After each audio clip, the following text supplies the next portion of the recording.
नमस्कार दोस्तों, फिर से स्वागत है आपका आपके चैनल, आपके ही यूट्यूब परिवार में। आज बड़ी इलायची की चर्चा करेंगे क्योंकि कुछ-कुछ जगह के ऊपर बड़ी इलायची को अगर देखते हैं तो थोड़ी बहुत जो है गिरावट जो है चारों साइड में देखने को मिल रही है, कहीं-कहीं गिरावट जो है कंटिन्यू जारी है।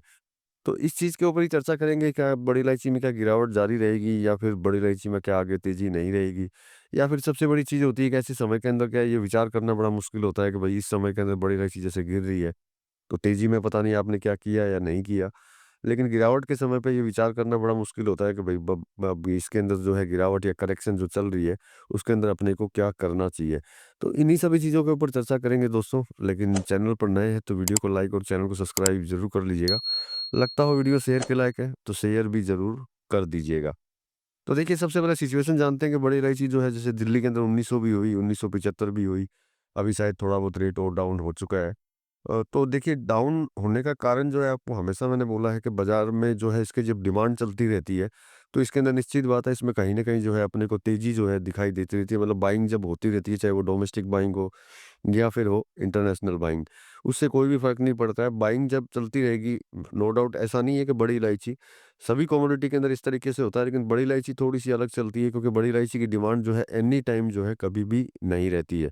क्योंकि हर प्रोडक्ट प्रोडक्ट जो जितने भी दूसरे प्रोडक्ट होते हैं उनमें जो है खरीदारी जो है पूरे साल भर चलती रहती है, और रुकती भी है, तो थोड़ी-सी रुकती है। लेकिन बड़ी इलायची अगर रुकती है तो फिर वो कई लंबे समय तक क्या है कि जैसे कभी 15 दिन, कभी 20 दिन, कभी महीना, कभी 2-2 महीना भी जो है एक ही जगह पे ये खड़ी हो जाती है। तो इसीलिए देखिए, मैं आप लोगों को हमेशा से बोलता रहा हूँ कि सही समय के ऊपर जो है प्रॉफिट बुकिंग जो है कंटिन्यू करते रहना चाहिए, क्योंकि बड़ी इलायची है, अगर रुक जाएगी तो फिर इसको चलाना जो है थोड़ा-सा मुश्किल हो जाता है। अब देखिए, सप्लाई की मतलब कि अराइवल की अगर बात करते हैं, तो अराइवल में इतना कोई ख़ास नहीं है कि ऐसा नहीं है कि कोई अराइवल जो है बहुत ज़्यादा क्वांटिटी के अंदर आ रहा हो, इसकी वजह से जो है कोई रेट गिर रही हो। क्योंकि कई लोगों को ऐसा भी लगता है कि शायद अराइवल ज़्यादा आ रही होगी इसलिए रेट जो है गिरते हैं। तो देखिए, सबसे बड़ी चीज़ समझनी ज़रूरी है आपको, पहला जो मैंने कारण बताया कि आपको कि भई बाज़ार में थोड़ी-सी डिमांड कम हो जाती है तो गिरती है।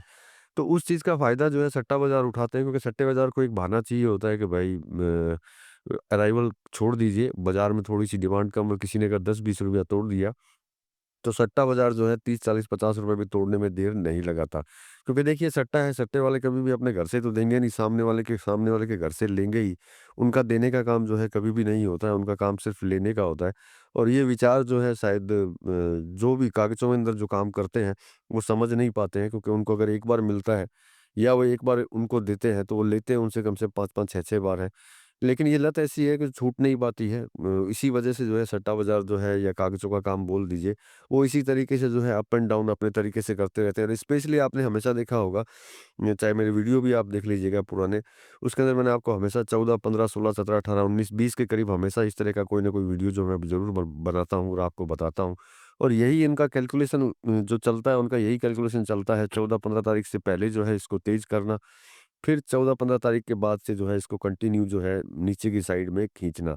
2 वजह इसकी रहती हैं हमेशा, क्योंकि पहली वजह नेचुरल वजह है। पहली वजह नेचुरल इसलिए है कि बाज़ार है, कभी खरीदारी ज़्यादा तो कभी कम, ये चलती रहती है। ये बाज़ार बाज़ार का काम है, बाज़ार अपने हिसाब से चलता है। मेरे कहने से या आपके कहने से कभी बाज़ार चलेगा नहीं, तो उस हिसाब से वो चलता है। दूसरा कारण जो है यही होता है कि जिसके अंदर कागज़ का बीच में आ जाता है, सट्टा बीच में आ जाता है, उसकी वजह से जो है इनमें गिरावट जो है देखने को मिलती है। अब बात करते हैं नेपाल की, कि नेपाल की क्या सिचुएशन है, नेपाल में जो है किस तरीके से अराइवल आ रही है, क्योंकि उसके बारे में भी थोड़ा-सा आपको पता होना चाहिए कि नेपाल की अराइवल क्या चल रही है, या फिर वहाँ पे जो है क्या अराइवल बहुत ज़्यादा है, या फिर वहाँ रेट जो है क्या कम हो चुके हैं। तो देखिए, ऐसा कुछ भी नहीं है, नेपाल के अंदर किसी तरह की कोई गिरावट नहीं है, और अराइवल की बात करते हैं तो इतनी कोई लंबी-चौड़ी अराइवल वहाँ पे बिल्कुल भी नहीं है। जो भी माल है, जो मैंने आपको पहले भी कई वीडियो में बताया है कि छोटे व्यापारियों के पास में जो है माल है, और कुछ माल जो है किसानों के पास में है। लेकिन ऐसा नहीं है कि वो माल जो है कंटिन्यू जो है बाज़ारों के अंदर पहुँच रहा है। वो बाज़ारों में नहीं पहुँच रहा है, क्योंकि वो अपने भावों को जो है कंटिन्यू बढ़ा कर के लेना चाहते हैं। इसीलिए माल की अराइवल जो है बिल्कुल भी नहीं है। तो अराइवल जब नहीं रहेगी, उसके बाद में भी अगर गिरावट आएगी, तो उसका कारण मैंने आपको पहले भी कई वीडियो में बताया है कि बाज़ार में अगर लेवाली मतलब कि परचेज़ जो है, चाहे इंटरनेशनल परचेज़ हो या डोमेस्टिक परचेज़ हो, उसमें कहीं पे भी जब अपने को किंतु-परंतु दिखाई देता है, मतलब खरीदारी कम हो जाती है, तो उसके अंदर जो है नेचुरल जो है गिरावट आनी चालू हो जाती है। व्यापारी तो नॉर्मल 5-10 रुपए की गिरावट या 20 रुपए की गिरावट करता है, लेकिन बाकी दूसरे बाज़ार जो है, जो कागज़ों में काम करते हैं, वो गिरावट का जो है पक्का काम करते हैं कंटिन्यू। इसीलिए देखिए, जो कागज़ों में काम करता है उनको मैं स्पेशली बोलना चाहूँगा कि हमेशा बहुत ज़्यादा सावधानी से काम कीजिए।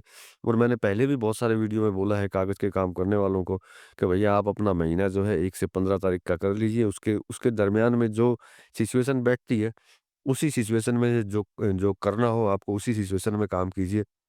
अब देखिए, जो फिज़िकल में काम करता है उसका वो तो उसमें रोकने की क्षमता रहती है, वो कहीं न कहीं रोक लेता है। लेकिन फिज़िकल वालों में भी एक प्रॉब्लम रहती है कि जब बहुत तेज़ इलायची हो या कोई भी कमोडिटी हो जब चल रही होती है, तब उसको लगता है कि नहीं भैया अभी तो नहीं बेचना, इस रेंज में आएगी तो बेचेंगे, उस रेंज में आएगी तो वो बेचेंगे। मतलब कि मेरे हिसाब से तो वो गलती करते हैं कि जहाँ जिस रेंज के अंदर वो ऊपर ऊपर की साइड खींचती है, वहाँ पे उनको जो है अपना प्रॉफ़िट बुकिंग जो है 100% करना चाहिए।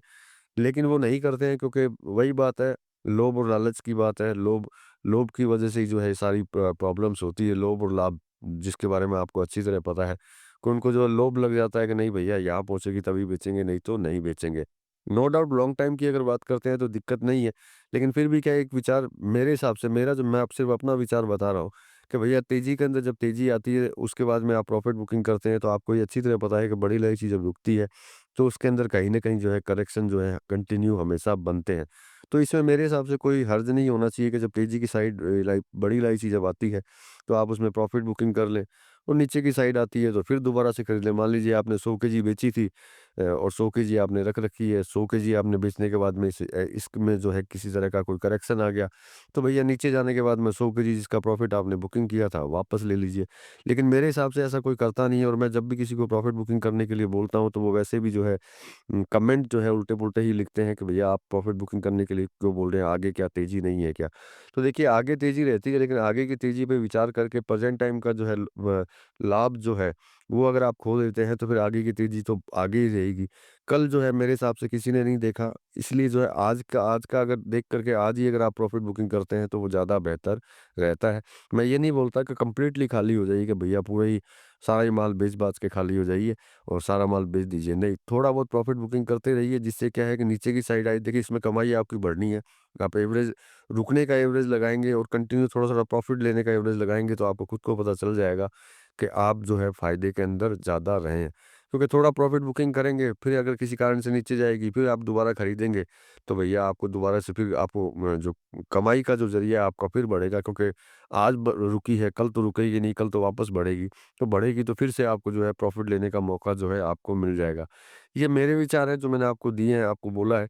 बाकी आप अपने विचार से कर सकते हैं, क्योंकि मुझे पता है कि आप में भी बहुत समझदारी है, आप समझदारी से अपना काम जो है कर सकते हैं। मैं सिर्फ़ अपने विचार आपके सामने रखता हूँ, क्योंकि जब करेक्शन आते हैं तो बहुत सारे मैसेज वगैरह मेरे पास आते हैं कि सर करेक्शन आ गया, करेक्शन आ गया। जब उनसे मैं बात करता हूँ कि भैया आपने प्रॉफ़िट बुकिंग किया कि नहीं किया, तो यही बोलते हैं, नहीं सर हमने तो नहीं किया, हमने सोचा 1950 जाएगी तो प्रॉफ़िट बुकिंग करेंगे, कोई बोलता है 2000 जाएगी तो प्रॉफ़िट बुकिंग करेंगे। तो ये जो धारणाएँ आप रखते हैं, इसको लोभ बोलते हैं। लोभ से दूर रह कर के लाभ पे अगर ध्यान देंगे तो शायद ज़्यादा जो है इनकम जो है आपकी ज़्यादा होती रहेगी। अब देखिए, आगे की अगर बात करते हैं प्रेज़ेंट टाइम की, मैं ये नहीं बोलता इसमें तेज़ी नहीं है। लेकिन रुकने के बाद में, स्थिर होने के बाद में किंतु-परंतु रहती है। और एक सबसे बड़ी चीज़ आपको बोलता हूँ जो आप लोगों को बोलनी बहुत ज़्यादा ज़रूरी है, क्योंकि इसके अंदर कुछ लोगों से, ऐसे लोगों से भी मैंने बात की है जो बहुत ज़्यादा तेज़ी के अंदर इसके अंदर घुसे हैं। 1850 के अंदर भी लोग घुसे हैं। तो देखिए, किसी भी मैसेजों के ऊपर जो है, जो आपके पास मैसेज आते होंगे कि भैया बहुत ज़बरदस्त तेज़ है, अब तो 2000 होने वाली है, अब तो 2100 होने वाली है, अब 2200 होने वाली है। तो ऐसे मैसेजों पे जो है आप बिल्कुल भी ध्यान ना दें। जब भी इस तरह के मैसेज आपको मिलते हो, चाहे वो किसी भी तरीके से मिलते हो, सोशल मीडिया के थ्रू, चाहे वो व्हाट्सएप से मिलते हो या फेसबुक से मिलते हो, आप अपने बाजार की स्टडी सबसे पहले कर लें कि भैया आपका बाजार आपको क्या बोल रहा है, आपके बाजार के लोगों की धारणाएं क्या चल रही हैं। और एक से नहीं, कम से 5-10 लोगों से बात करेंगे तो आपको पता चल जाएगा कि भैया जो मैसेज हमको दिए गए हैं या दिखाए गए हैं, वो सही है या गलत है, उनके हिसाब से क्या तेजी आएगी या फिर नहीं आएगी। मेरे कहने का मतलब है कि उन मैसेजों पे नहीं, आप अपने दिमाग दिमाग की बत्ती जला करके अगर काम करेंगे, तो मेरे हिसाब से आपको कभी किंतु-परंतु नहीं मिलेगी। बाकी आपका विचार है, आप अपने विचार से काम कर सकते हैं। मेरा काम होता है सिर्फ़ आपको अपनी तरफ से अपनी राय आपके सामने रखना, बाकी मानना नहीं मानना वो आपकी बात है। और मैं आगे जब भी होगा, जब भी मुझे लगेगा किंतु परंतु, तो मैं आपको ज़रूर आपको बताता रहूँगा। और खरीदना और बेचना आप अपने हिसाब से कीजिए, मेरे हिसाब से भी बिल्कुल मत कीजिए। आप अपनी स्टडी पहले पूरी कीजिए, जब आपको सही लगता हो तो आप खरीदिए, आपको सही नहीं लगता हो तो आप मत खरीदिए। बेचना हो तब भी आप अपनी स्टडी पूरी कीजिए, हाँ, मुझे बेचना है या फिर नहीं बेचना है। तो वही चीज़ें स्टडी करने के बाद में आप अगर करेंगे तो आपको किसी तरह का कोई नुकसान नहीं होगा। तो चलिए दोस्तों, मिलेंगे अगले वीडियो में अगली जानकारी के साथ में, तब तक के लिए धन्यवाद।